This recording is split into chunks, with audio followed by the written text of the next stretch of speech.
Hey everyone, welcome back to my channel. So tonight I'm working on a wool embroidery piece. This little piece I actually found in an op shop. It's what we call them in Australia, a thrift store. And it was this little piece of wool blanketing with the bunny already drawn on it. And it had been bundled together with some 2-ply yarn. So there's no instructions or anything, so I thought, well, I'm just going to keep the embroidery on this one simple. And so I've been using stem stitch to go around the shape of the main bunny and just knotting it off now. It's a really little sweet piece. I thought that deserves to come home and be finished instead of sitting there unfinished, and the piece of wool that it's on is absolutely lovely. It's just a little pram size blanket, just for a little pram cover. And I tend to use chenille needles for wool embroidery.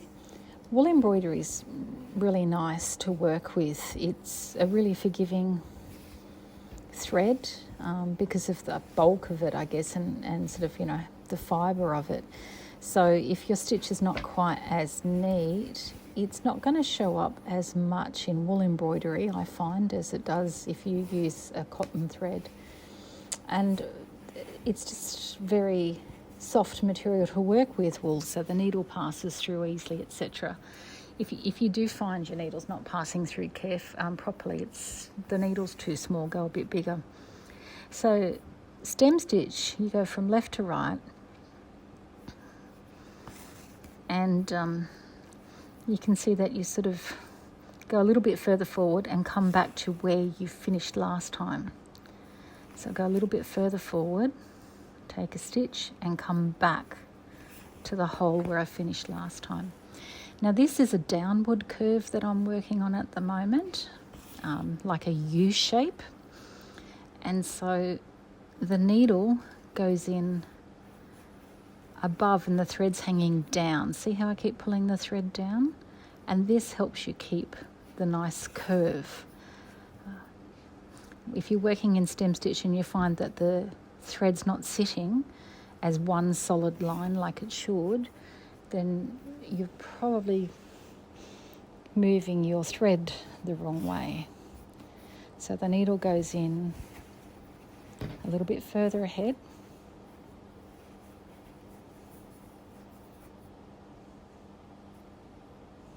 and comes back to where we were last time, and the thread's underneath, the needle's on top.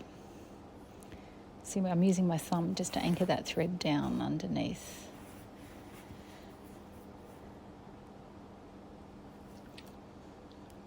Yeah, I really enjoy wool embroidery, and I thought I'd better get onto it because it's the spring in Australia now, and it's getting a bit warmer, so soon it'll be too warm to be able to bear sitting and holding wool and working with wool.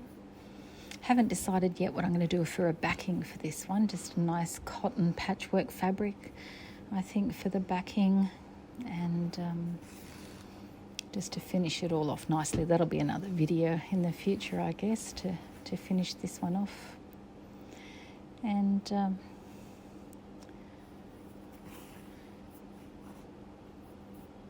there's all sorts of ways you could embroider a bunny on a project like this, but I decided just to keep it really sort of subtle and simple and just do the stem stitch all the way around. So this is what bunny looks like now, and I'm going to do the tail. And the tail's already been drawn on, but I just found the line of it wasn't that clear, so I'm just doing a line for the inner edge and the outer edge of the tail, and I've decided to simply straight stitch all the little hairs on the tail, and I'm just using my blue pen that disappears with water. So straight stitch, just going in and coming out. So just lay the thread where I want it to go next, go in. You can see I'm not happy. I'm not happy with the distance that I've left there, so I'm coming back to fill in that gap. I want an extra little stitch in there just to make it look a bit more even. And so I just work this way all the way around his little tail to finish that off. Now this is the yarn that was in the op shop with the wool. So Bunny was done in number 12, that's soft pink. And now I'm doing the lashes and whiskers in number 13. These are gum nut yarns. I've never used them before. And they're quite old, but still very, very lovely to work with. So I'm just undoing the skein. Yeah, see what I mean? There's a little bit of fluff mixed in there where it's been sitting around for a while. So just untwist the skein, find the knot.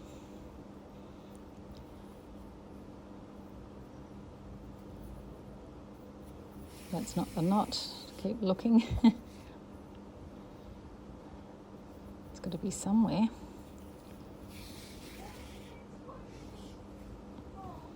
I don't know if you can hear in the background, that was just hubby singing along there.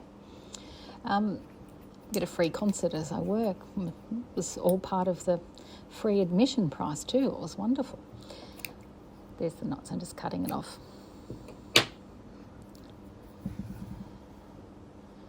And so I'm just cutting a length. Now you don't want to leave your skein sitting around like that. It will end up tangled and knotted in no time. So it's pretty good idea to wind it onto a card, or I actually twist them back into the skein shape when they're a skein like that. Righto, it's the same thing again. We're just doing stem stitch for the eyelashes.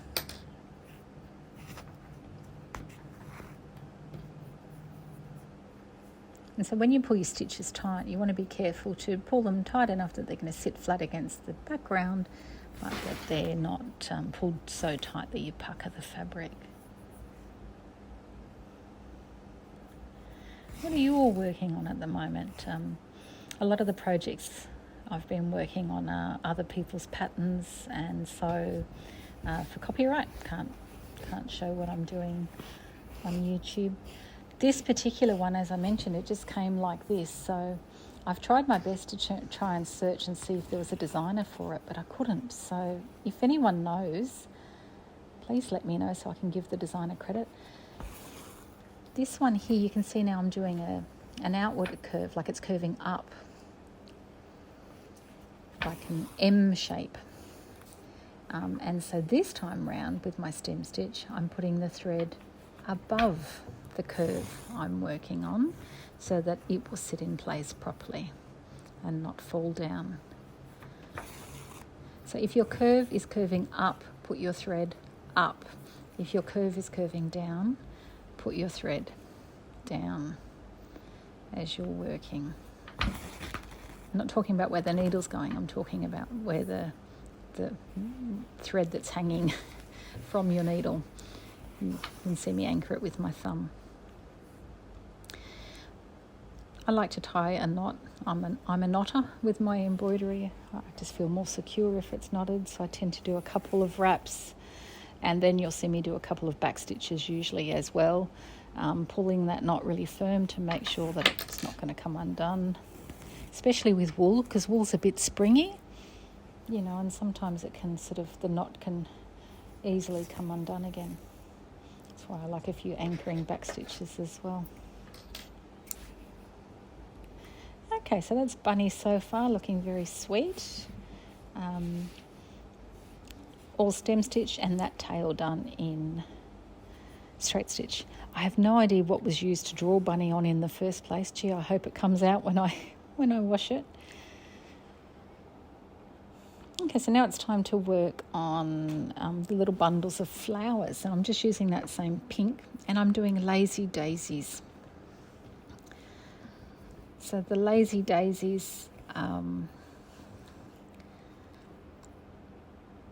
a really useful stitch to learn. So you come out, you make a sort of loop with your wool on the fabric, hold it down with your thumb. Go into the fabric next to where you were before and come out a little way away over the loop, right? So the loop's sitting underneath, and now you take a little stitch over it to tuck that down. And that makes the little petal of the flower. And so you just keep working your way around the circle until you've done all the petals. What's your favourite embroidery stitch for doing flowers and working with wool, if you've worked with wool before? It really is one of my favourite things to work with, you know, in terms of comfort and ease of stitching. It's very nice. I guess in Australia we don't find much use for wool items. It depends where you live in Australia. Where I live, it does get quite cold in winter, but that's only for a little while of the year. So I wonder what we could make out of wool. So I've got a wool hot water, I can't say it, a hot water bottle cover, and wool coat hangers. They're really useful, actually, wool embroidered coat hanger covers, because of the fibre of the wool is a bit grippy, you know, so your clothing doesn't fall off. And that's just hubby updating me on football scores in the background as well. I'm still working my way around this little flower. So you come out, make a little loop sitting on the fabric with your wool, hold it with your thumb, go in next to where you were before and take a little stitch with your thread coming over the loop and anchor it down, and that's the little lazy daisy stitch done. So I just embroidering all the flowers, all the big sort of circles I can see on this design with that. All right, switching up to green. 642 gumnut yarns is the colour here, and I'm just doing lazy daisy stitch to make leaves, just in a couple of random locations to add a little bit of colour contrast. So this time you just do like the one lazy daisy stitch and that forms a leaf. And I'm just doing the occasional straight stitch as well to make the picture make sense, you know, like that the flower's actually on a stem that his or she bunny is hanging on to.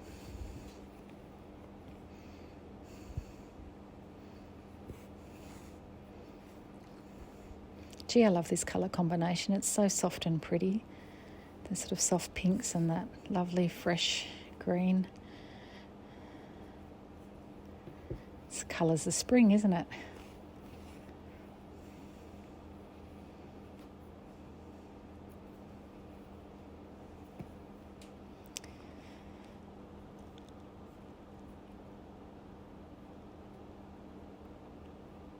What's your favourite season of the year? I absolutely adore spring. At the start of spring, I love that gentle dappled sunlight. You know, it's not the sort of super intense sun that we get later on in the year. And the breezes, and of course all the incredible scents in the air of all the flowers in bloom. My nose doesn't enjoy it so much, but it's a really, really pretty time of year. It's really nice to sort of feel that warmth of the sun again, isn't it, after the cold of winter. I'm not a great extremes person, so I don't really like winter, and I certainly do not like summer. You know, sort of we get the extremes of temperature here, anything from, you know, below zero, which I know is nothing in places where it snows. But yeah, sort of frosty below zeros, probably -2, -3 would be the coldest, I guess. Right up to sort of 50 degrees in summer. So spring and autumn are certainly my preferences. Okay, so that's bunny so far. Now let's just add a little bit more colour contrast. This is 383, the colour number. Again, it's a gumnut yarn. These have been really lovely to work with. And I'm just doing French knot. So you just come up, wrap the wool around your needle and hold onto it until you've secured the needle back in. Whoops, let it go, try again, hang on to it until the needle's in, and then you can pull through. So you want to hang on to that thread. You can see my thumb's holding it down, and that helps it stay in place properly and not, that's a bit big, I think. So I'm going to do the next knot smaller. So come up, wrap the wool around once, go back in next to where we came out, hang on to it,